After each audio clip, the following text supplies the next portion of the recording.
श्री सद्गुरु महाराज की जय। प्रवचन पीयूष महर्षि संत सेवी परमहंस जी महाराज का प्रवचन दशई दशहु कर संयम। इस प्रवचन का दूसरा भाग। भागवत में एक कथा आई है। सूर्यशरी को भूतल पर लाने के लिए अंशुमान ने बड़ी तपस्या की, कठोर तपस्या की, लेकिन सफलता नहीं मिली। उनके पुत्र दिलीप ने बहुत वर्षों तक उसी तरह कठोर तपस्या की, किंतु वे भी असफल रहे। दिलीप के पुत्र भगीरथ हुए। उन्होंने बड़ी कठोर तपस्या की, बड़ी कड़ी तपस्या की। माँ भगवती गंगा प्रसन्न होकर प्रकट हो गई। कहती है, भगीरथ मांगो, क्या वर मांगते हो, मैं तुमसे प्रसन्न हूँ। भगीरथ ने कहा कि माँ, आप मुझ पर प्रसन्न हैं तो मृत्यु लोक चलिए। गंगा जी ने कहा, भगीरथ, पृथ्वी तल पर मैं कैसे जाऊंगी? वहाँ अगर मैं जाती हूँ तो लोग आएंगे और अपने अपने पापों को मुझ में धोएंगे, तो मैं पापिनी बन जाऊंगी। फिर अपने पापों का कहाँ धोऊंगी? भगीरथ ने कहा, माँ, जिन्होंने लोक परलोक, धन संपत्ति, पुत्र पत्नी, परिवार का परित्याग कर दिया है, जो संसार के लोगों के उपकार के लिए ही जीवन धारण करते हैं, जो सदाचार का पालन करते हैं, जो भगवत भजन करते हैं, जो जगत से विरागी हैं, प्रभु पद के अनुरागी हैं, ऐसे संत सज्जन महात्मा साधु जब अंग का स्पर्श कर देंगे तो तुझको, तो तुम पवित्र हो जाएगी। भगीरथ की तपस्या से प्रसन्न होकर गंगा जी स्वर्ग से इस पृथ्वी लोक पर आती है, तो संत महात्मा लोग कैसे होते हैं यह समझिए। जो सुरसरी दूसरे को पवित्र करती है, उस सुरसरी को भी पवित्र करने वाले संत महात्मा होते हैं। उन महात्माओं का यदि सत्संग करें तो हम भी पवित्र हो जाएंगे। इसलिए आवश्यकता है सत्संग की। श्रीमद् शंकराचार्य जी महाराज कहते हैं, सत्संग से हो जाता नर विषयों से निस्संग, फिर व्यामोह रहित हो जाता, हो सर्वत्र असंग, मोह विगत होते ही होता मन निश्चलता युक्त, निश्चलता आते ही वह हो जाता जीवन मुक्त। और भी सुनिए, यह सत्संग क्या है। मर्यादा पुरुषोत्तम भगवान श्री राम जब लंका पर विजय प्राप्त कर श्री सीता जी का उद्धार कर ससैन्य सेवकों के सहित अयोध्या आते हैं, तो वहाँ उनका राज्याभिषेक होता है। सुरपुर के सुरगण उनकी स्तुति करने के लिए आए थे। उनकी स्तुति करने के लिए ब्रह्मा जी एवं शंकर जी भी आए थे। स्तुति कर जब भगवान शंकर वहाँ से विदा होने लगे, तो भगवान श्री राम से हाथ जोड़कर वरदान मांगते हैं। क्या कहते हैं? बार बार वर मांगऊं, हर्षि देहु श्री रंग, पद सरोज अन पायनी, भगति सदा सतसंग। हे प्रभु, मैं आपसे हाथ जोड़कर वरदान मांगता हूँ। आप प्रसन्न होकर मुझे वरदान दीजिए कि आपके चरणों में मेरी रति हो और सदा सत्संग मुझे मिला करे। संत समागम की महिमा भगवान शंकर पार्वती जी से कहते हैं, गिरिजा संत समागम समना लाभ कछु आन, बिन हरि कृपा न होई सो, गावहि वेद पुराण। हे गिरिजे, संतों के समागम के समान और कोई दूसरा लाभ नहीं।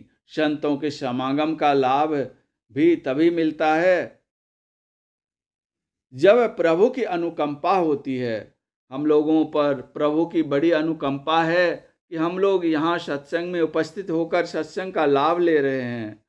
एक बंगाली महात्मा ने कहा, कर साधु समागम पवित्र हैवे मन, घुचिवे मोह अंधकार रे। संत का संग करने से मन पवित्र होगा और मोह अंधकार दूर होगा, भ्रम नष्ट होगा, संत सुंदरदास जी महाराज कहते हैं, जागतिक सभी पदार्थ सुलभ हो सकते हैं, किंतु संत समागम दुर्लभ है। यथा तात मिले पुनि मात मिले, सुत भ्रात मिले युवती सुखदाई, राज मिले गजबाज मिले, सब साज मिले मन वांछित पाई, लोक मिले सुर लोक मिले, विधि लोक मिले बैकुंठ हो जाई, सुंदर और मिले सब ही सुख, संत समागम दुर्लभ भाई। इसी संत समागम के लिए हम लोग यहाँ आए हैं। सत्संग की विशेषता पर बड़ा रोचक प्रसंग है। जब मर्यादा पुरुषोत्तम भगवान श्री राम लंका जाने के लिए समुद्र पर पुल बनवा रहे थे, नल नील मुख्य कारीगर थे और अन्य बंदर भालू जंगल पहाड़ ला ला कर देते थे। नल नील बड़े बड़े वृक्षों को, बड़े बड़े पहाड़ों को हाथ में लेकर पानी पर रखते जाते थे। वे बड़े बड़े पत्थर और विशाल पेड़ पानी में डूबते नहीं थे, तैरते ही रहते थे, ऊपर में ही ज्यों के त्यों रह जाते थे। बंदर भालुओं को बड़ा आश्चर्य हुआ कि इतना भारी पहाड़, इतना बड़ा पेड़ पानी में डूबता क्यों नहीं है। कुछ बंदर भालुओं ने भगवान श्री राम से जाकर कहा, भगवान बड़ा आश्चर्य है। भगवान ने पूछा, क्या आश्चर्य है? उन लोगों ने कहा, हम लोग बहुत बड़े बड़े पहाड़ों को और बहुत बड़े बड़े पेड़ों को लाकर नल नील को देते हैं पुल बांधने के लिए। वे पानी पर जैसे ही रखते हैं वैसे ही रह जाते हैं, डूबते नहीं। भगवान श्री राम नर लीला करने के लिए संसार में आए ही थे। उनके कौतूहल को और बढ़ाने के लिए कहते हैं, क्या यह बात सच है? अपनी आँखों देखी कहते हो या किसी से सुनी हुई बात कह रहे हो? ऐसा भी कहीं होता है कि पानी पर पत्थर रखे और वह ऊपर में तैरता रहे, डूबे नहीं। उन लोगों ने कहा, भगवान हम लोग अपनी आँखों देखी बात कह रहे हैं, किसी से सुनी हुई बात नहीं। चलिए न जरा देखिए। भगवान बंदर भालुओं के साथ समुद्र के किनारे आते हैं और पूछते हैं, नल नील इतने बड़े बड़े पत्थरों और इतने बड़े बड़े वृक्षों को पानी में तुम रखते हो, फिर भी ये डूबते नहीं है, क्यों? क्या कारण है? नल नील ने उत्तर दिया, भगवान यह तो आप की ही महिमा है। आपकी ही महिमा से ही ये पत्थर और वृक्ष पानी पर तैर रहे हैं। भगवान श्री राम ने कहा, यदि मेरी महिमा से ही ये पत्थर और वृक्ष पानी, पत्थर पहाड़ वृक्ष जंगल आदि पानी पर तैर रहे हैं, तो एक पत्थर का छोटा सा टुकड़ा मेरे हाथ से छूटा तो पाताल क्यों चला गया? नल नील श्लेष अलंकार में उत्तर देते हैं। वे कहते हैं, भगवान यह तो जड़ पत्थर है। यदि आपके हाथ से चेतन ब्रह्मा भी छूट जाए तो किस रसातल को चला जाए पता नहीं। वस्तुतः यह सत्संग क्या है? भगवान का निज अंग है।